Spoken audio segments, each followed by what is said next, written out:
Hello everybody and welcome back to yet another Logan Blackman Show YouTube video. Oh my goodness, ladies and gentlemen, back-to-back weeks where you get to see my beautiful face. I don't think you guys realize how much of a privilege this is for your eyes, and I'm excited for this video. And it's gonna be a little bit of a different thing that we haven't done before on this YouTube channel, actually, and that's going over our preseason predictions. So obviously, remember back in September, we did an AFC preview, talked about their strengths, weaknesses, what their record would be, where they'd end up in the playoffs and all that stuff. And my original plan for this video was to sit back and just react to the previous video. But when I tried to do that, a lot of the video was just me sitting here in complete silence, trying to figure out where I could interject something.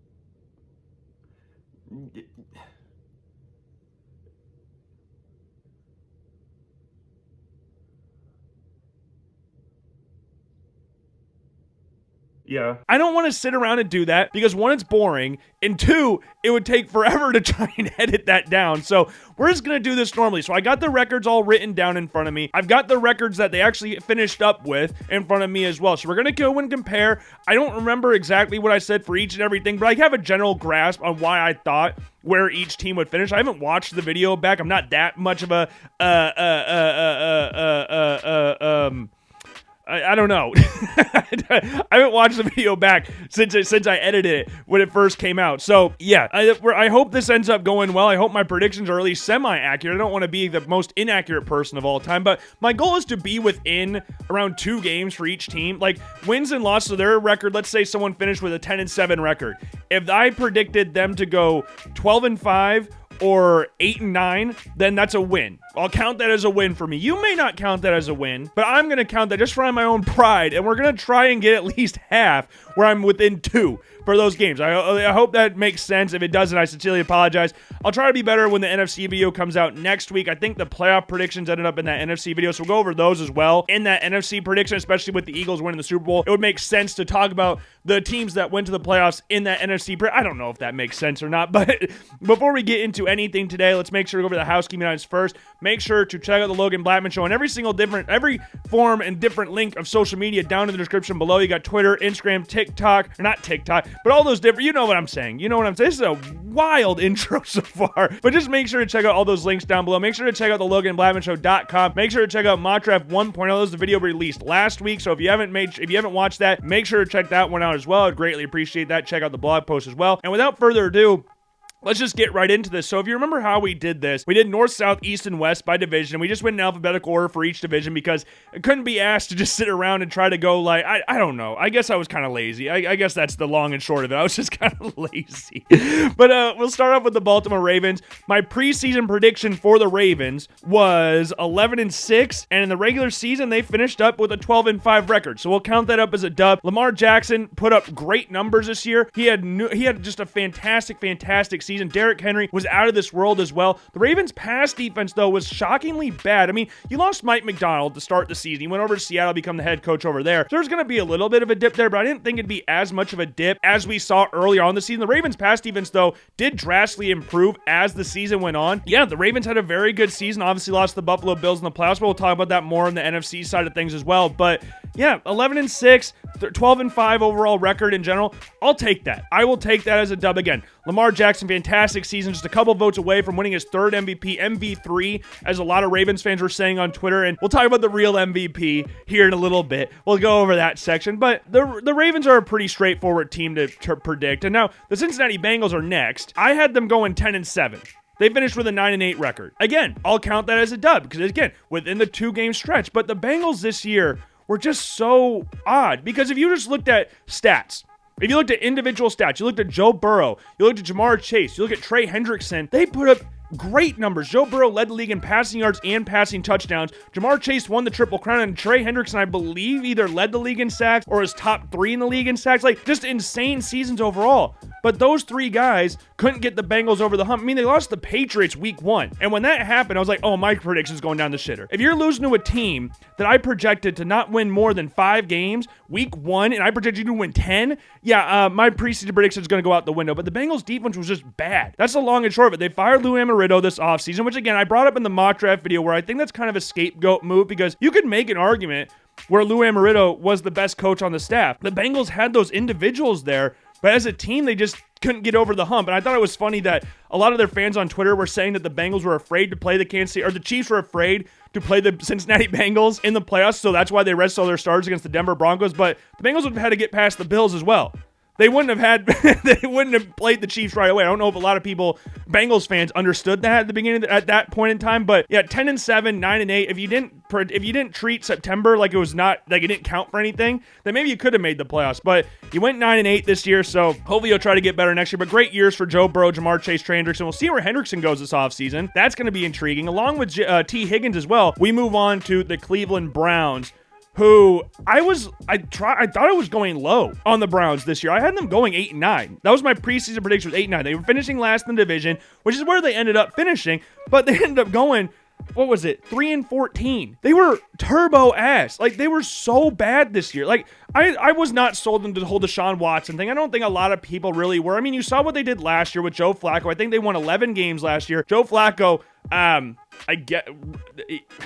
whatever you want to say about Joe Flacco's season last year, he did not deserve the Comeback Player of the Year award. But that's a whole nother topic for another time. We talked about that ad nauseum last year. But they've won 11 games, but I just had no confidence in this team, at least what I thought. I was way more confident than I should have been. I mean, there's a 5-game difference between my preseason prediction and what they actually ended up finishing. They have the second overall pick in the draft, and they can go a multitude of different directions. The main areas concern are at quarterback, with Deshaun Watson, who apparently ruptured his Achilles again in offseason training, and his shoulder is done, at least from what reports suggest. And then Myles Garrett's requested a trade. So your two most high-profile players, I'm not saying the best, because John Watson's nowhere near the best, but in regards to profile, the two biggest names in your roster, who knows what their future holds? You gave Deshaun Watson a shitload of money when you brought him in over Houston, and it just hasn't worked out. Jameis Winston came in, you had some vibes in there a little bit. You traded Amari Cooper to the Buffalo Bills. It just wasn't good. You fired Ken Dorsey. Shocker. I could have told you that at the beginning of the year. Again, one of the reasons why I thought I was low on them. But yeah, 3-14, and it's intriguing to see where they go in the draft. Remember, we had them taking Abdul Carter in mock draft 1.0, but I wouldn't be shocked if like Cam Ward or Shedeur Sanders, I wouldn't be shocked if they took a quarterback in this draft. Maybe not in the first round, but maybe they go with someone like, I don't know, like a Riley Leonard or something later in the draft, or Will Howard or something from Ohio State. Like, going those ones. I don't know the first round at this point in time. That's obviously subject to change, but at this point in time, I don't really see that. But the Browns, massive disappointment. And I thought, again, I was low on them. And it turns out I wasn't low enough. And the last team in here is the Pittsburgh Steelers. And I said in the prediction video, I do remember this one thing. I said it would be ridiculous for me to predict the Pittsburgh Steelers, despite their flaws in the roster, to finish below 500, because Mike Tomlin has never finished below 500 his entire career. And guess what? They did it again. The Pittsburgh Steelers this year finished with a nice 10-7 record. I had them going 9-8. So again, I'll take it 3 out of 4. That ain't bad. But I did not think they'd finish above the Cincinnati Bengals this division, because I thought the Bengals are just more talented. Like, there were question marks over the quarterback position in Pittsburgh, with Russell Wilson coming in from Denver, and you brought in Justin Fields from Chicago. So you had a question around there. The quarterback was like, okay, well, we can think that Russell Wilson went over the coaching staff, Justin Fields will win over the players, and Russell Wilson had moments where you're like, okay, he's looking pretty good. Justin Fields had some moments at the beginning of the year, got benched for Russell Wilson, which some people weren't really thrilled about. I believe Najee Harris had another 1,000-yard season. He's a free agent, though. So are the two quarterbacks. George Pickens was there. Like, they had good, they were just, it was a typical Pittsburgh Steelers season. TJ Watt was awesome on the defensive side of the ball. They won 10 games. They started the season off hot. They fell very short in the end of the season. They got thrashed in the postseason. And now we're going to go into next year. Whoever their quarterback is, Lord knows, they bring back Fields, they bring back Wilson, they draft someone like Jalen Milroe, what they do at the running back position as well. Like, there's a lot of things that are going to be brought up in regards to the Pittsburgh Steelers this offseason, but one thing is for sure, they're going to finish with an above 500 record next year. It's just what they do. So again, in the AFC North, we had the Ravens going 11-6, they went 12-5, so that's a dub. We had the Bengals going 10-7. They went 9-8, so dub there. We had the Browns going 8-9. They finished 3-14. That was bad. And then the Pittsburgh Steelers, we had going 9-8. They finished 10-7. So if you just flip the Bengals and Steelers records around, that's pretty dang good. That's pretty dang good. I'll take that. So if you remember, cardinal directions north-south. So we'll go to the AFC South. The most south team in the division, the Houston Texans. This year, we had them going 10-7 in our preseason predictions, and they actually finished with a 10-7 record. So Exactly right. Exactly right. We will take that. CJ Stroud did not have the year that a lot of, I wouldn't go as far as to call it like a major sophomore slump or anything, but he didn't really take that next step that people expected after his fantastic rookie year, where people are talking about like one of the greatest rookie seasons of all time. If you look at expectations for the Houston Texans going into last season versus what they ended up doing, not only making the playoffs and winning the division, but winning a playoff game as well. Like if you remember, people were talking about the Texans or the Cardinals, at that draft having back-to-back picks at the top of the draft. Because remember, they traded from 12 to 3, with Arizona draft Will Anderson. And both those guys went crazy in their rookie year. Nico Collins was great. They traded for Stephon Diggs, who tore his ACL, unfortunately. Tank Dell blew up his knee against Kansas City. So your weapons went down not relatively quick, but they went down in big ways this year. And then the offensive line was just not great either. The offensive line wasn't great. Derek Stingley performed really well at corner, but I don't think the Texans were a good team. I don't want to make it sound like I'm talking like the Texans were bad or something. They were not bad by any stretch of the imagination. And Joe Mixon, he made the Pro Bowl this year as well. Like they had good players this year, but the offensive line wasn't great. The receiving core got banged up throughout the course of the season with major injuries. And the Texans, they won a playoff game. They blew out the Chargers in the first round of the playoffs. The defense got 4 interceptions against Justin Herbert. Like he threw 3 interceptions all regular season, and then threw 4 in the playoff game against Houston. And then the Texans obviously went into Kansas City and got their offensive line absolutely blown up. And they cried ref after the end of the game. But yeah, you're not going to beat the Chiefs. You miss extra points, miss field goals. You let up a 60-yard kick return to start off the game with a penalty on top of that, and let CJ Stroud get sacked 8 to 10 times. You're not going to win games like that. I'm sorry you can cry ref all you want. You're just not going to win games like that. But Houston, 10-7 was the prediction. 10-7 was the actual record. So we will take that. And the next team on this list is the Indianapolis Colts. I had them going 8-9 this year. And guess what? Yeah, I needed to double check. They finished 8-9 this season. So back-to-back 100% records right here. We're doing pretty well up to this point in the video. Now, that 8-9 record, I do have to make sure I mention this.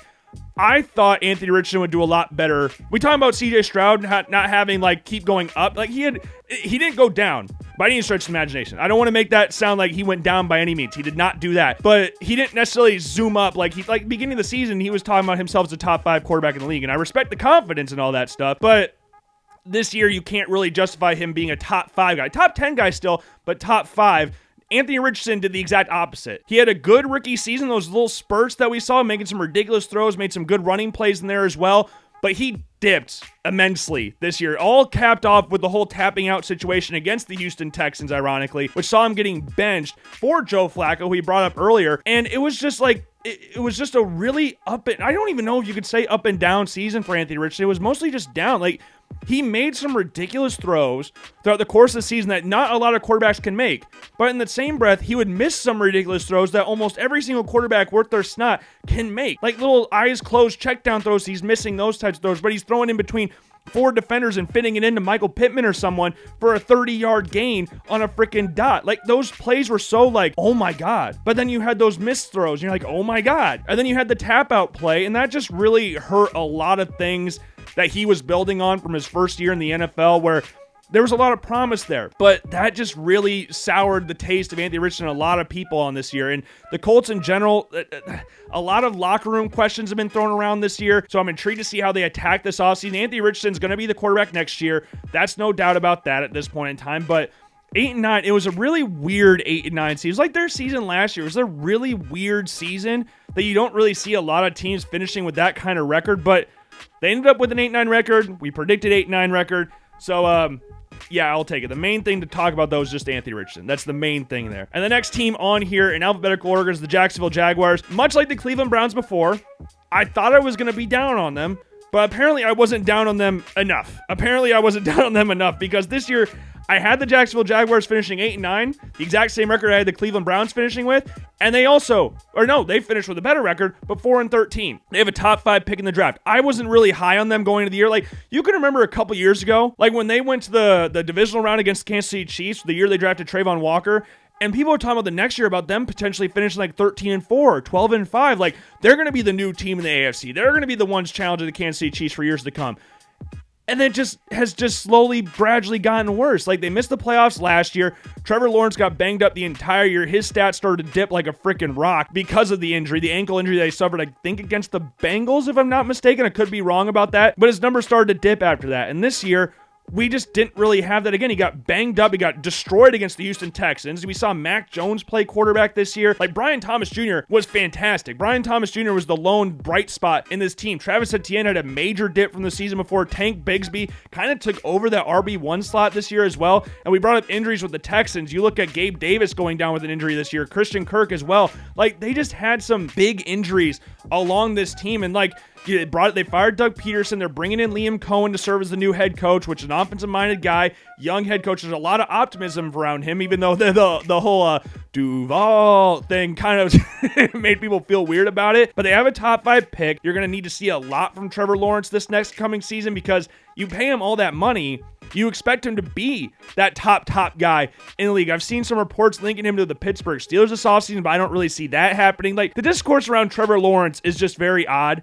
You either love him or you don't like him at all. Like, there's really no in-betweens with Trevor Lawrence, but he's got talent, but he's in year 5 now. So we're going to need to see something this next coming season under Liam Cohen. And finally, the Tennessee Titans, last place, owners of the number 1 overall pick in the draft, finished 3-14. We had them going 5-12. Obviously, the Texans weren't going to be good this year. They had no weapons on the outside. Like, you look at, like, you had DeAndre Hopkins for a hot second, but other than that, Treylon Burks, Westbrook, like, you didn't really have anybody on the outside for any of the core. It didn't matter who the quarterback was, and Will Levis was just a walking meme all year. Like, you played Mason Rudolph in games willingly, and it was just a very bad year.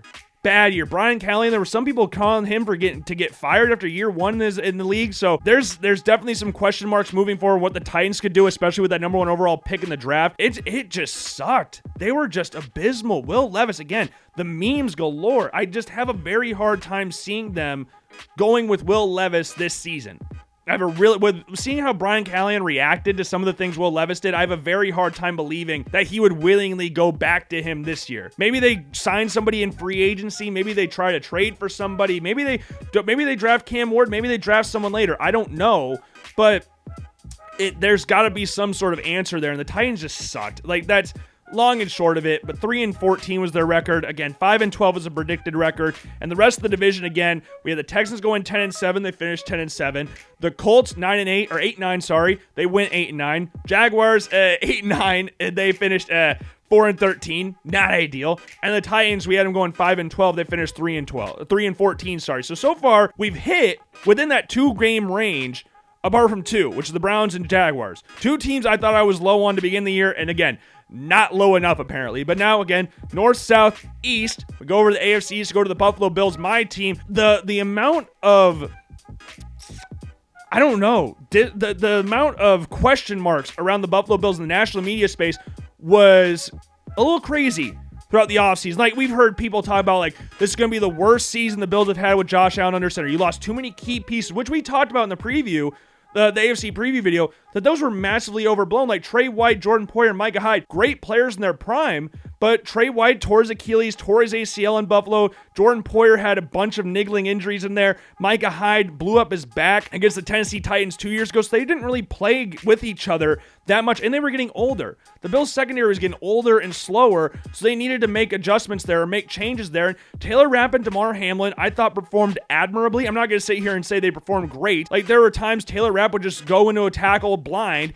and just take out his own guy like he did at Taron Johnson week 1 against the Cardinals, or injure himself. And then Damar Hamlin, and I understand why. I completely understand why, but there were times it didn't look like he wanted to tackle anybody. And again, if I died on the football field, I would be a little bit nervous to tackle people as well. But we talked about Christian Benford and Rasul Douglas. And Christian Benford solidified himself, in my opinion, as a top 10 at least, but top 5 cornerback in the NFL. I thought the defensive line struggled a lot more than what I was anticipating this year. Like, with Ed Oliver signing that contract extension, I thought the D-line would be a lot better, and it just didn't really have that. Von Miller, he performed better than what he did last year, but that's not really asking too much. But the main questions were also on the offensive side. A lot of the questions were on the offensive side of the ball because they traded Stephon Diggs with all the weapons that they brought in, because they only brought Khalil Shakir was the only receiver that was on the roster the previous year. They brought in Mac Hollins, they brought in Curtis Samuel, MVS, who they ended up cutting, and then they had Keon Coleman in the draft. They traded for Amari Cooper as well. Mac Hollins played really well towards the end of the year. Khalil Shakir was a safe, reliable pair of hands throughout the course of the season. I talked about in the preview as well,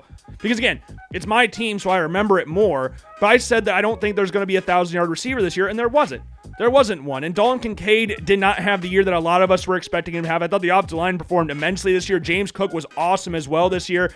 And that trio of James Cook, Ray Davis, and Ty Johnson was awesome. And then Josh Allen, MVP of the league. I mean, it just finally, finally he won an MVP. But it was kind of funny how the narratives were kind of shifting from a year before to now, where it was like, oh, stats don't matter. It's about what he does so many other things on the roster around the team that is not just defined by stats. But then this year it was like, oh, stats are the most important thing. Like, how could you look at the stats comparing the two and go, oh my God, how's Josh Allen the MVP? Like, this is his 5th straight 40 touchdown season without Stephon Diggs. He had a historic drop in turnovers in regards to negative plays, in regards to sacks, turnovers, and all that stuff. He was the only quarterback in the team in general for the Buffalo Bills to beat 2 15-win teams in the same season, beat the Chiefs and the Lions. He's the first player in the Super Bowl era at the quarterback position to have a rushing, passing, and receiving touchdown. No matter how much you want to discredit that receiving touchdown, we're counting it. And he also had 3 passing touchdowns, 3 rushing touchdowns against the Rams. First quarterback since Otto Graham to do that. So to sit back and act like Josh Allen had this like average season is insane.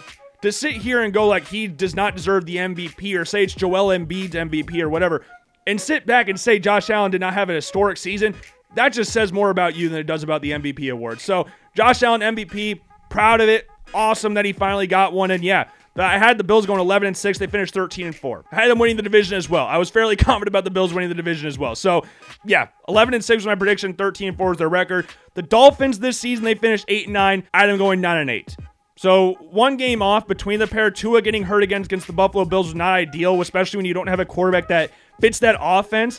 Like Tyler Huntley, Pro Bowler Tyler Huntley, is a good quarterback when you're in Baltimore. But when you're in a team that needs to get the ball out quick and throw the ball, and doesn't really rely on the quarterback's athletic ability, you don't really fit. So there was no real cohesion in regards to when Tua got hurt. You didn't have a backup to go in and do that. Like Skylar Thompson, Tyler Huntley are just not great in that system. And to sit back, like it was kind of funny. It was like, this is how important Tua is. It's like, no, this just proves you don't have any capable backups. You have to get somebody in there that can be that capable guy when Tua inevitably gets hurt. So you could look at somebody in the draft like Quinn Ewers, who ran a similar system at Texas, Dylan Gabriel for the left-handed side of things as well. So you can go that direction, or just have a competent backup in with Tua. Tyreek Hill didn't have the greatest season as well. The defense, Chop Robinson played well, but the Dolphins overall just were not great.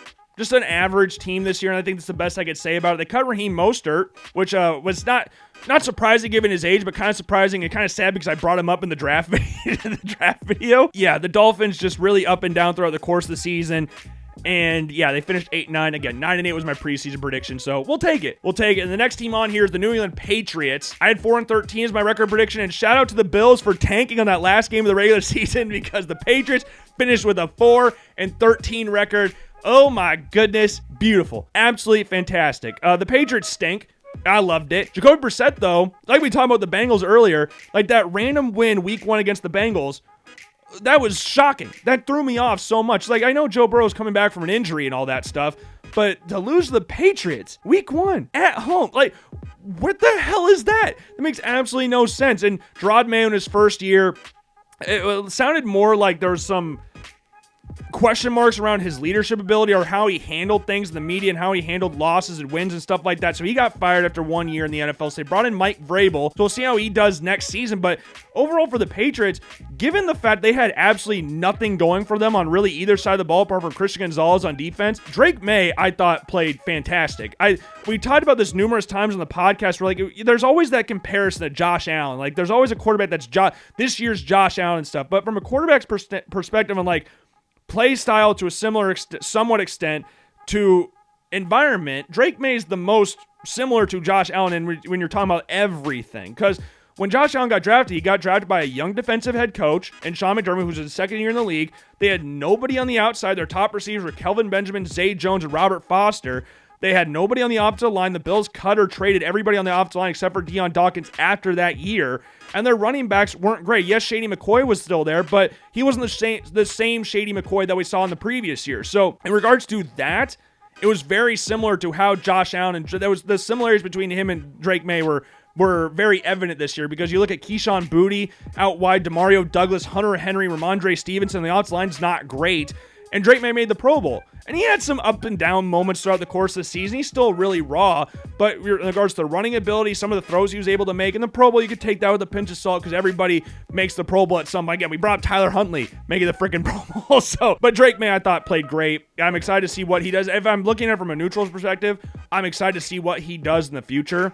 But from a fan and a rival perspective, I absolutely hate it. He scares the shit out of me, and I'm not looking forward to see what the future holds. But Mike Vrabel's in, so we'll see how they do next year. But right now, we had him going 4-13. They finished 4-13, so we'll take that one. And then same story, different division. We had a prediction where it was like, okay, we're going to talk about this team being better than what they actually ended up finishing. The New York Jets finished 5-12. I'm going 10-7. This is the widest margin up to this point. Like the Jaguars and Browns, I both thought would finish below 500, and they did. But a lot below 500. The Jets, I thought they would be a solid team, and they finished way below 500. They have the 7th overall pick in the draft. The Aaron Rodgers experiment did not work. They're moving to pastures greener this offseason. They're going to go with a different idea at quarterback, whether it's in the draft, whether it's in free agency or whatever. Like, wouldn't it be funny if they just brought back Sam Darnold? Wouldn't that be kind of funny if they just brought him back through the door? But the Jets were just a mess. Just an absolute clown show the entire season. Again, I thoroughly enjoyed it. As a rival fan, I thoroughly enjoyed it. In regards to the hype that the Jets were getting preseason about they were going to dethrone the Bills, all they needed was average quarterback play, and this team would not only make the playoffs, not only win the playoff game, but go to the freaking Super Bowl. It filled me with so much joy to see their entire world crumble beneath their feet. I loved every single second of it. You brought in Morgan Moses, Tyron Smith, both of them missed time this year. You brought Olu Fashanu in from the draft. Like, the Jets they traded for Devontae Adams. Like, oh, I don't want to make it sound like Olu Fashanu was a bad pick. I'm not saying that at all. But the bringing in all these veteran pieces and just not really clicking at all just made things so awful and so awkward. And again, I loved it. It was so awesome. So yeah, those are the AFC East predictions. We had the Bills going 11-6, finished 13-4. The Dolphins, we had them going 9-8. They finished 8-9. Patriots, 4-13. 4-13. The Jets had them going 10-7.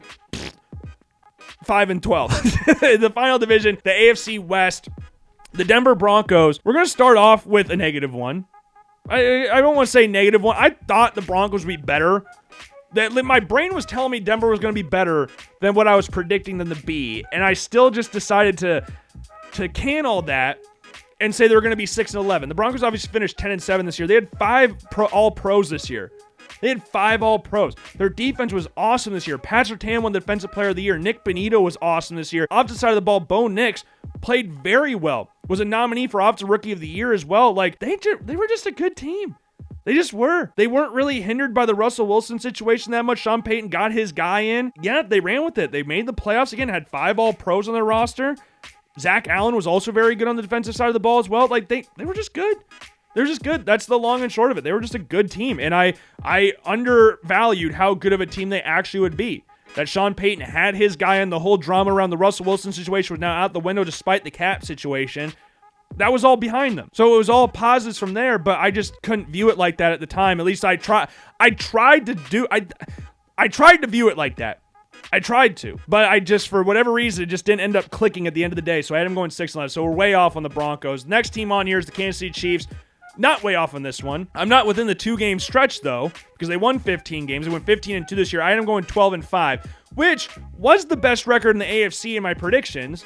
So we'll take that, I guess. But saying the Chiefs will be the best team in the AFC is not really something that deserves an award or anything. It kind of just goes without saying every single year. Like the Steelers going above 500 every single year. Like the Chiefs are inevitably going to go to the AFC Championship game. Like it's just, there's no real prize for predicting that. So the Chiefs going 12-5. I mean, just flip the 5 and the 2 around. We got it. But it's whatever. Patrick Mahomes did not play great to start the year, and the Chiefs didn't score over 30 points once this year in the regular season. The one time they did just happened to be against the Buffalo Bills in the playoffs, that's just how it always works out, doesn't it? But defense was lights out throughout the entire course of the year. You look at players like freaking Karlaftis, you look at Trent McDuffie, Brian Cook. Like, they just had Chris Jones, obviously, there. They just were really good. Defensively, they were just really good. And the offense didn't really need to get into that second gear. Xavier Worthy, the rookie from Texas, he had some moments this year, some flashes, performed really well in the Super Bowl. I believe set a new rookie receiving record for a Super Bowl, so that's impressive. Rasheed Rice obviously went down with the knee injury that Patrick Mahomes gave to him because he was like, you know what? if the NFL is not going to suspend him, I'm going to suspend him myself. So he just blew out his knee against the Chargers. But Hollywood Brown battled some injuries as well at the beginning of the season, came back inevitably. They traded for DeAndre Hopkins. And Isaiah Pacheco battled injuries. Their offensive line was a little bit shaky. They had to push Joe Thuney out to tackle. So there were some question marks around the Chiefs, and those got exposed in the Super Bowl. But 15-2, Super Bowl appearance again. They tried to go for the three-peat, didn't get it. So we'll see how they bounce back next year, but not there for that one. Not there for that one. 3 games off for there. And the next one on here is the Las Vegas Raiders. They finished 4-12 this year, or 4-13, sorry. I'm going 6-11. I thought Antonio Pierce this year would be a little bit better, but looking at the roster back in hindsight, it's like they were never going to be a good team. And 6-11 is not a good record, but I thought they'd be a little bit better than what they were. Like, they brought in Christian Wilkins this offseason, which I thought was a good get, but he battled injuries. Max Crosby also battled injuries, but the secondary wasn't very good. The offense wasn't very good, especially after you traded Devontae Adams. You lost Josh Jacobs as well this offseason and went over to the Green Bay Packers. Your quarterbacks going into the season were Aiden O'Connell and Gardner Minshew. Like, just looking back at that, I should have been like, man, this team's going to suck. Like, a lot worse than what I even thought they would be. Now, they had the 6th overall pick in the draft, so maybe that's what I was thinking. Maybe the 6th comes from the 6th overall pick in the draft. Yeah, that's what I'm going to do. That's what I'm going to do. that's how I'm going to convince myself. So we are 2 games off here, but it feels like they were a lot worse than 6-11. I don't know if that makes sense because they're only 2 games off, and that falls into the parameters of everything, but it just feels like they were so much worse than that. But fired Antonio Pierce. They brought in Pete Carroll, Spy Tech coming in as a GM. They fired Tom Telesco, who had a pretty solid draft this past year. I mean, Brock Bowers went nuclear for the tight end position. Again, with quarterbacks like Aiden O'Connell and Gardner Minshew throwing the ball, he went nuclear with no real weapons around him, so they were targeting him. Like, defense was looking to stop him, and he just kept doing what he wanted. And the Raiders had their moments, but yeah, 4-13, was their record. And the Chargers, the last team on here, they went 11-6. I'm going 8-9. I thought, like, the thing that surprised me about the Chargers most, how good their defense was. Like, it wasn't really that Justin Herbert, like, we talked about Justin Herbert doing, like, less is more. Like, he had 24 touchdowns or something, like 3 interceptions this year. Obviously, had the 4 interceptions in the playoff game, but you look at the defense, they were just lights out. They led the league in scoring defense. They were top 5 or top 10 in pretty much every statistical category as well. And offensively, you look at Ladd McConkey was awesome. Joe Alt was really good this year. J.K. Dobbins was a nominee for Comeback Player of the Year. Like, the Chargers had a really good season, a better season than what I thought. I knew there would be an increase from when Harbaugh came in, because Harbaugh is just 1,000 times the coach Brandon Staley is. So it wasn't like this massive, bazinga moment or something where it's like, oh, now the Chargers are going to be a good team. Like, 8-9 I thought would be realistic, and then next year was going to be the year when they finished above 500. That's what my thought process was at the time, but the defense, again, was really good. Justin Herbert was very consistent throughout the regular season. Ladd McConkey went off. He set a postseason receiving record against the Houston Texans. He had like 189 or 199 yards receiving in that game as well, and they got blown out, but still,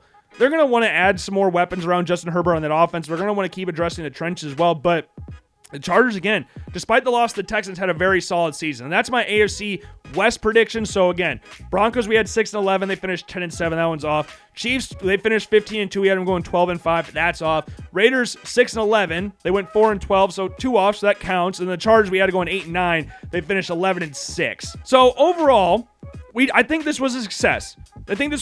So I'm going back to my prediction. So we had Baltimore, that was correct. And within the two games, Baltimore, Cincinnati, Pittsburgh, Houston, Indianapolis, Tennessee, so that's 6, Buffalo, Miami, New England, then the Raiders. So we had 10. So we take that? 10 out of 16? I think that's positive. I think that we'll count that as a positive. The AFC West, forget about those ones. But every other one, we got 3 out of 4. So I will take that. And a couple of them we got exactly right. Like the Patriots, the Colts, the Texans, and that's it. But we'll take what we can get. But I hope you enjoyed the video. If you didn't, I sincerely apologize. We'll try to be better next time. Make sure you subscribe and like the video if you did. If you didn't, again, I sincerely apologize. Try to be better next time. Make sure to check out the NFC preview, which will come out next week, so make sure to stay tuned for that. Make sure to check out all the links down in the description below as well. And yeah, I've been Logan Blackman, and I will see you guys later. Hopefully there's no popping in this one. That bothered me last video, so I apologize for that as well. So if you got to this point, I apologize for the last one for that. But yeah, I'll see you guys later. Peace.